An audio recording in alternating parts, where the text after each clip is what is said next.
Welcome to Property TV. I'm Ian Thomason from Thomason Property, and this month I've got some alarming survey information for you. We've got a great property down on the scenic rim, down on the Queensland-New South Wales border as our feature property. But before we get to that, I'd like to take you to Kevin Turner for this month's property update. Thanks, Kevin. Thank you.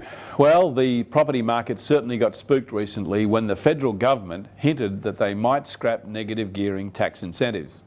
I agree that changes need to be made to the superannuation scheme to make it more progressive, and that the first home saver scheme maybe should be scrapped. But the federal government need to leave changes to negative gearing incentives off the table.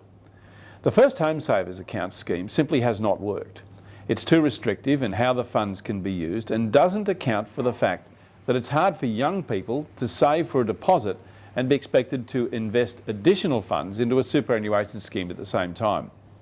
Young people's superannuation guarantee payments should be channelled into compulsory savings accounts to finance house deposits, because anything that encourages savings rather than spending right now is good for the Australian economy.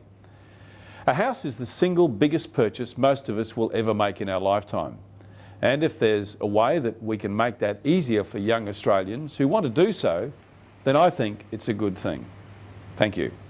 Well, now I'd like to take you to some alarming survey results that we've got, and this links in with the interview that we did last month with Professor Ross Guest from Griffith University. And for those of you who saw that interview, you'll remember that Ross said that he predicts that the market is going to be reasonably flat for real estate for some time. Since then, I came across some research which had been done by a real estate training business owned by Glenn Twiddle. And Glenn had done a survey of 102 properties over the past few months, and gone to these properties, these open houses that were being marketed by various agents, to find out what happened from the open for inspections and the sort of follow-up that came from real estate agents after that. And I've got to say to you that the statistics are quite alarming. And to do this, I'll just read this from his report. The summary of the results is that only one agent in the 102 got more details from a prospective buyer than their mobile phone number. And he says he doesn't really know why that was asked for, because most of them never used the number. 72 of the agents made no follow-up whatsoever to the people that had come through. They'd made no follow-up call. Only 2 of those agents followed up with the prospective buyer on the day, and only 2 followed up with more than 1 call. 83 of the agents made no attempt whatsoever to sell the property in any way, and he said that most agents handed out property brochures, but only one had outstanding property promotional material, such as an extra info, DVD, video tour, etc. Now, this is the really alarming part, is that 4 of the agents didn't even show up for the open home at the promoted time. Now, why am I telling you this? I'm telling you this because, in light of the comments that Professor Ross Guest made in that last interview, we're in for a pretty flat market for some period. So it's vitally important, when you're putting your property on the market, that you research the agent that you're going to use and make sure that they are going to do the job that you want them to do.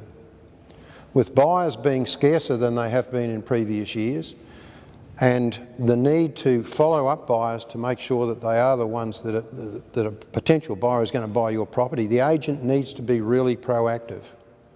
Our experience within our business is showing that we're making sometimes 8, 10 or 15 calls in following up a buyer before we can get them to make an offer or sign a contract.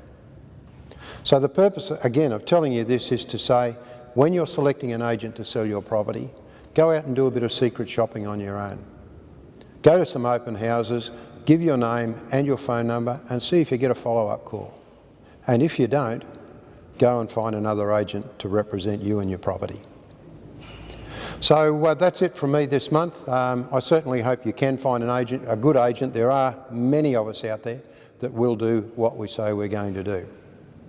This genuine old workers' cottage has been added to over the years, yet the ambience remains. The 41 acres of fertile volcanic soil are bounded by 3 roads and fenced into several paddocks. The dams supply enough water for agriculture, and tanks provide more than enough for the homestead. There are sheds, yards, paddocks, tourist facilities, and the cutest split log cabin for your guests. Here is a fantastic place to earn a retirement income from, or alternatively, to live the life of Riley. Well, I'm sure you'll agree with me that that 40-acre property down at Mount Barney is an absolutely fantastic opportunity. And for those of you who like alpacas, what a great way to have a little business going on the side. But with that, thanks very much for joining us this month, and I look forward to seeing you for our next edition of Property TV.